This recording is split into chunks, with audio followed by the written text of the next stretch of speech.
استنى اشيلها لك خالص. هو النور بيقطع ولا ايه؟ في ايه؟ ممكن من عصبيته البيت بيتهز فالنور بيروح ويجي مش عارف. استهدي بالله استهدي بالله.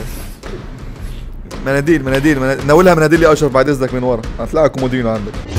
قلل الوداع وهقول له ايه؟ هو الوداع يتقال في ايه؟ طب اختارني ليه واخترته ليه؟ وهو حبيبي قلبه مش ليا بيه. اسمع ودان. هلو وحشتكم. بقالنا اسبوع قمه المرقعه. عايز البس النضاره عشان مش شايف حاجه. ايوه كده ايوه كده كده الواحد يشوف بقى في الدنيا. والله العظيم ثلاثة، والله العظيم انت وحشتوني. انا حاسس ان انا قصرت في حقه جامد. والله انا اسف. ما تعملش لايك يا عم على الفيديو ده عقابا ليا. لا بجد عقابا ليا، انا استاهل بجد ان انا فيه ده، بس ما هونش عليك صح؟ انا ما تقدرش انت تعملها صح؟ والله شكرا. كل اللي بيتفرج على الفيديو دلوقتي يصلي على النبي عليه الصلاه والسلام. ندعي لاخواتنا فلسطين ربنا ينصرهم يا رب ويوم رب على اللي هم فيه. نبدا فيديو بتاع النهارده بقى. في بقى حوار داير على اليوتيوب ما بين اشرف ومريم. اشرف ومريم دول اتنين متجوزين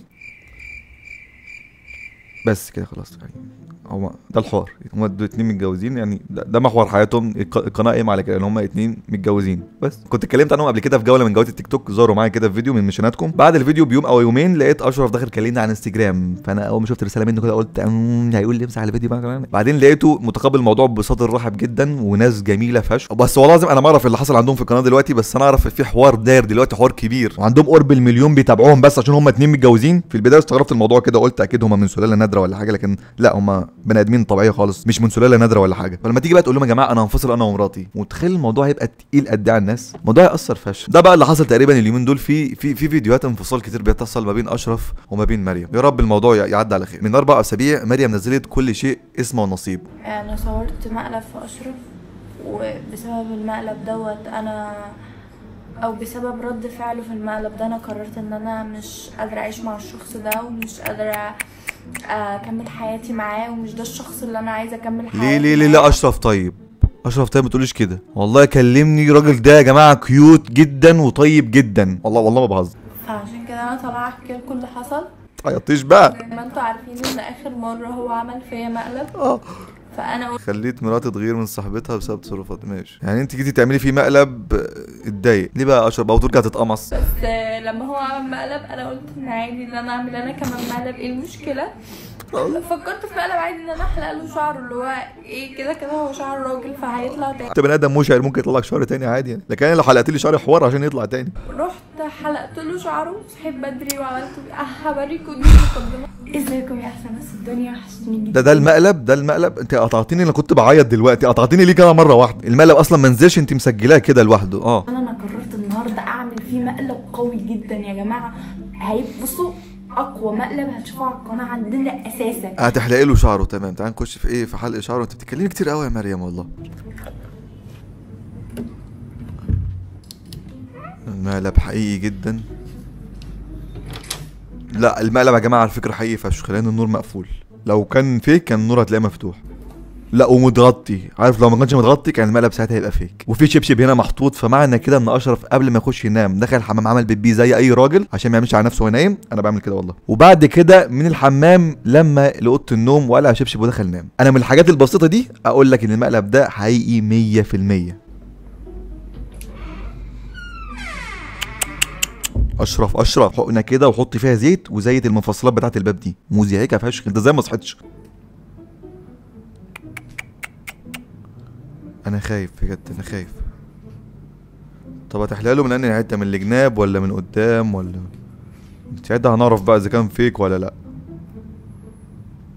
ايه بقى ده؟ مش شايف، عملت له كده مش شايف فعلا. لا فعلا نايم.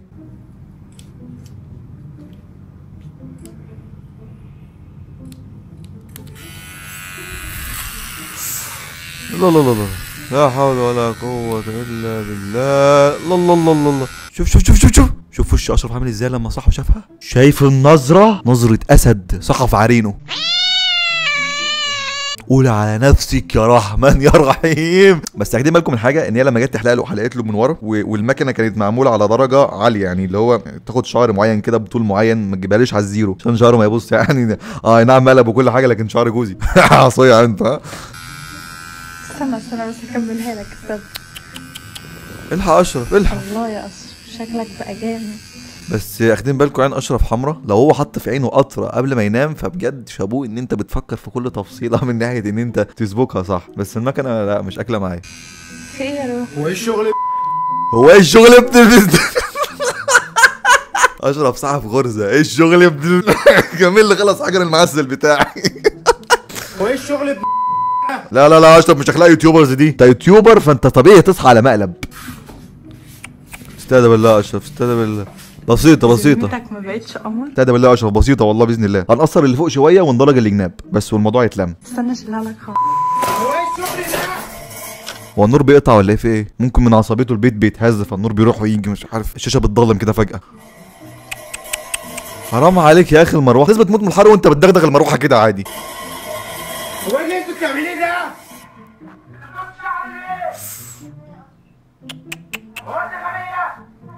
استهدى بالله يا اشرف. ما ينفعش انط من التليفون اصلح ما بينكم. اشرف استهدى بالله. حد فيكم يمسك التليفون انا مش شايف.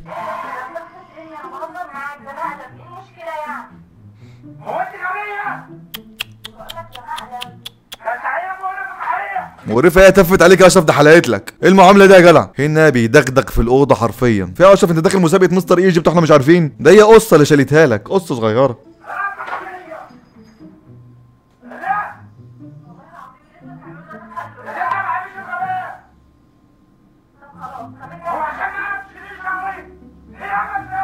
انا عامل بالظبط زي اللي بيتصنط على جيرانه.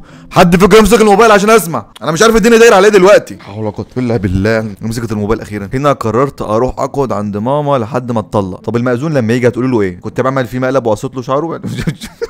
هل لو مكان المأذون اسحب لكم حدب مناخير واتكل على الله؟ انتوا جايين تهزروا هنا.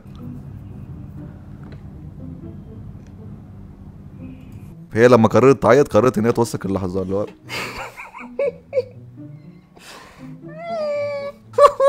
مش متخيل حد ممكن يجي يعيط او يحصل له ظرف يمسك الموبايل عادي كده ويصور. استهدى بالله يا مريم استهدى بالله. ده كسر البتاع.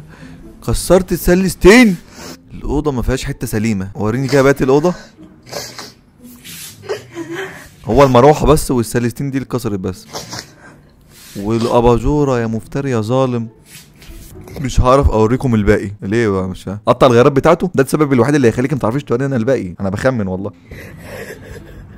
استهدى بالله استهدى بالله. هم رجاله كده والله العظيم. رجاله ملهاش امان. يعمل فيها ان هو رويح وفرفوش وكل حاجه وتيجي تهزر معاه يقفش. لا اتطلقي والله. انا بقول لك اتطلقي. وعادي كنت بهزر. نرجع نعيط تاني يلا. جه هو كسر كل الأوضة وكل حاجة في الأوضة. فضل يكسر في الحاجة وخلى تلفت. انا حاسك بتعترفي لوكيل النيابه مش بتحكي للجمهور بتاعك او الفانز بتوعك. استهدي بالله ودي كده اجيب لك ليمون. اهدي عايزك تهدي. انا وشي بيكرمش وعايز اعيط لما بشوفك وانت بتتكلمي كده. بس ده شخص همجي جدا. انا مستحيل اقدر اكمل معاه. ولا انا اقدر اكمل معاه والله بالاسلوب ده صعب. ليك الجنه والله انت كملتي معاه لحد دلوقتي. بس ده بالطريقة دي. انا مصدوم فيك يا اشرف والله. كل اللي عمله ده انا معرفش هو عمله ليه وعشان ايه اصلا. انا كنت بهزر والله العظيم يا جماعه وما شلتش شعري كتير يعني. انا خدت بالي والله. يعني امال بقى لو كان مربيه بقى ده انت كنت مدرجه وعامل حرف الديك يا اشرف. انا اول مره كنت خاف من اشرف بالطريقه دي. انا اترعبت منه ما بالك انت. ده اتحول وحش وعينه احمرت تقولش في زومبي عضه من رقبته قبل ما ينام. لا في حاجه غريبه. ده مش اشرف. ممكن يكون لابسه جني او جن عاشق. واخدين بالكم؟ افكار فيديوهات ببلاش اهي. اعملوا بقى حكايه ان انتوا اتلبستوا بقى وفي جن عاشق وفي فضل يخبط في البتاع وانا واقفه كده جنبي. كنت عارفه. جبت للبت حاله نفسها مش عارفه تتكلم ومفتريها ظالم. استهدي بالله استهدي بالله. مناديل ناولها مناديل يا اشرف بعد اذنك من ورا. هتلاقي كومودينو عندك. اعمل كت عادي مش مهم يا اخي. فده بس يعني بس ما ضربكش فضرب حاجه جنبك. انا عن نفسي ما امنش ان انت تعيشي معاه تاني والله العظيم. انا عن نفسي دي قصه يا اشرف قصه. يعني انا مراتي لو قصيت له القصه بتاعتي دي قلب بقى الدنيا ودغدغ خالص. فداك يا حبيبتي اركب اكستنشن. قصه يا اشرف دي قصه. قسم بيها الدنيا متخيلين. عارفين لو كان ضربنا انا والله العظيم كنت مش عارفه تتكلم. انا عفشي باظ. عفشك انت يعني هي مروحه وحته السلستين في الدولاب وخلاص على كده. مش عارفه حياتي معاها هتبقى عامله ازاي. ما عادش في حياه يا مريم، ما عادش في خلاص. واحد كان هيمد ايده عليكي عشان قصه بالك بقى لو زودت شويه ملح في الاكل ممكن يعمل فيك ايه. لا يا مريم انا ما امنش عليكي معاه. طول الفيديوهات لو تشوفوا ان انا استاهل اللي حصل ده كله لا يبقى عنده حق. لا والله ما استاهل ولا حاجه من اللي حصل. والله العظيم ما تستاهلي كل ده. انت بنت ناس ما تستاهليش اي كلام من ده. وحسبي الله ونعم الوكيل والحمد لله على بونت يعني الحمد احنا عارفين ان هو تمثيل يعني ما نهزرش. مفيش حد بيعيط كده يعني. بتعيطي ليه بقى عشان كل ده؟ يا ماما ايه ده؟ دي مامتها دخلت. بس هو اللي بدأ وعمل فيها مقلب كان صعب فعشان كده قلت اردهوله. انا ما عملتش حاجه صعبه. بتعيطي ليه بقى؟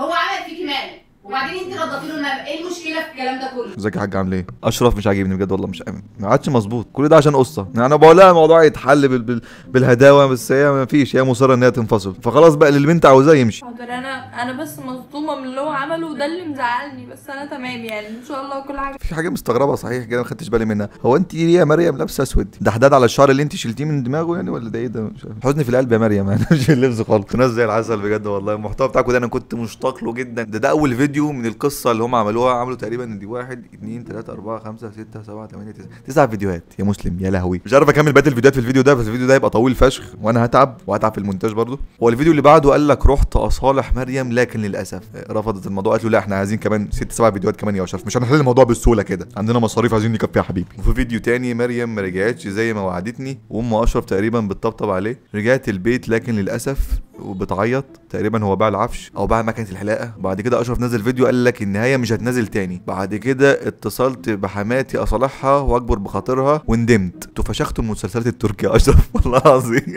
تعال ناخد الفيديو. مش عارف هيطولوا معانا قوي يا جماعه. طب بصوا شوفوا انتوا الموضوع ده مع نفسكم. هل تحبوا ان احنا نعمل فيديو عن الفيديوهات الكتير عن انفصالهم؟ فشوفوا انتوا عايزين الفيديو جاي عن المسلسل ده ولا نعمل جوله في التيك توك كامله؟ عندنا منشنات كتير برضه ان شاء الله. خير ربنا كتير بس احنا بس اللي نشتغل ما نتمرقعش. وبس كده يا سيدي. لو انت كملت معايا لحد الدقيقه دي يا ريت تعرف كملت فيديو لحد بس انا وصلت في الفيديو. بس مش